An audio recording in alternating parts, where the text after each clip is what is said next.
Hello, good morning, my dear students, guardians, and all well wishers.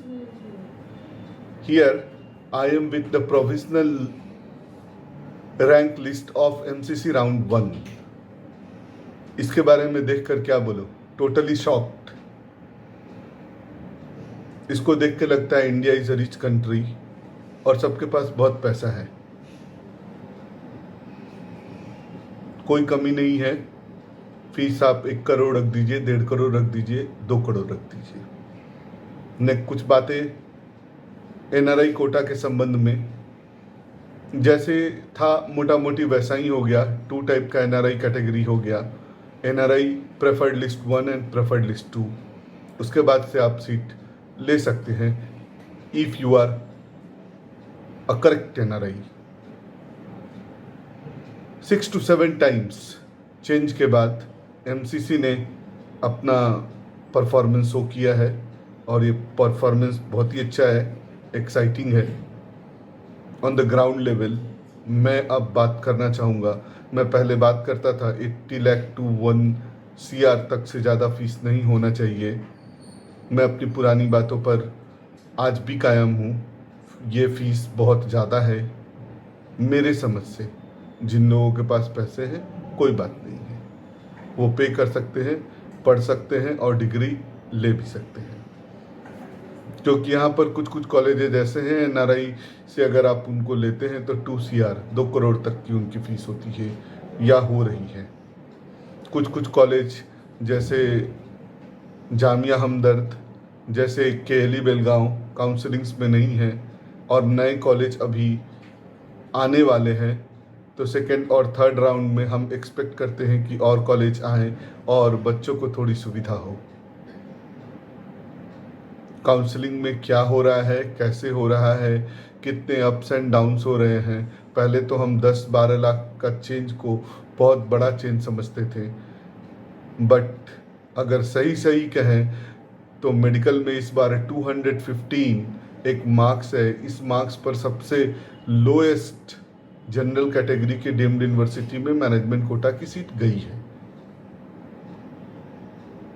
आप उसको देख सकते हैं और आप अपने पोजीशंस को भी डिसाइड कर सकते हैं।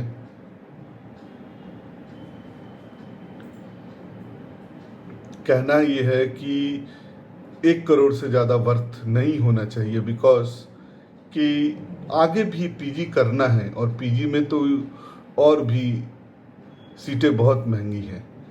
आप देखेंगे कि ऑफिशियली फीस एमडीआरडी की कहीं कहीं 4 करोड़ रुपए तक है। लोअर मार्जिन और एकदम बॉटम तक कर देते हैं, कभी 5 परसेंटाइल, कभी 0 परसेंटाइल।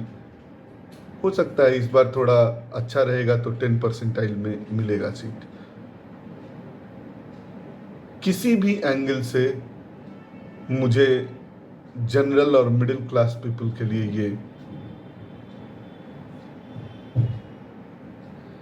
ये चीज़ें जो हैं सूट नहीं करती हैं फ्रॉम वेयर। और अगर मैं फिर बता रहा हूँ, बच्चों को बोलिए पढ़े, फिर पढ़े।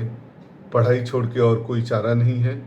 ज़रूरत हो तो लाइन चेंज कर ले, कभी भी लोन लेकर के न पढ़े, क्योंकि after passing MBBS hardly you are getting a salary of 1 lakh rupees. लोगों को कहने दीजिए, we are here in this field for more than 25 years and seeing all the situations. अगर आप पोस्ट ग्रेजुएशन पास कर जाते हैं तब जाकर के आपकी सैलरी कुछ होती है कॉरपोरेट वर्ल्ड में, या फिर आप उस लायक हो पाते हैं कि कोई सीट आपको मिले और करियर अच्छा हो।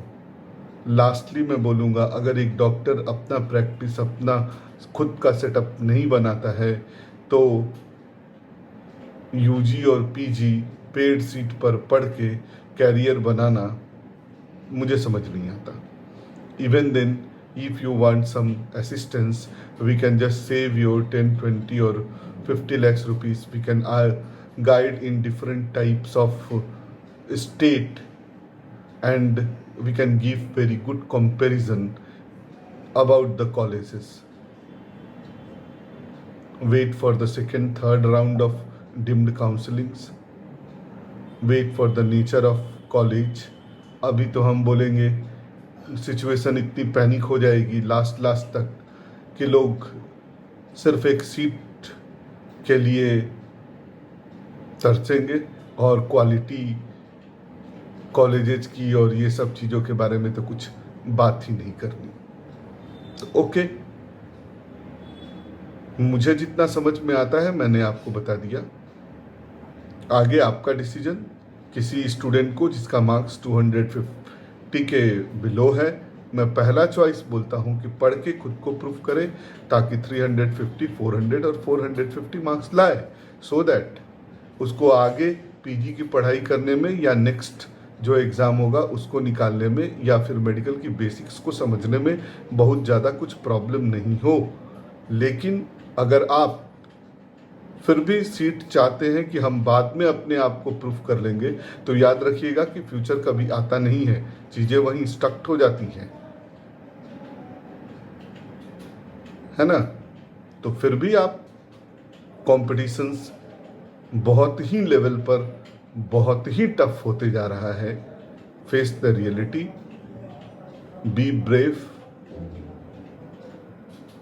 And think all the things. Thank you.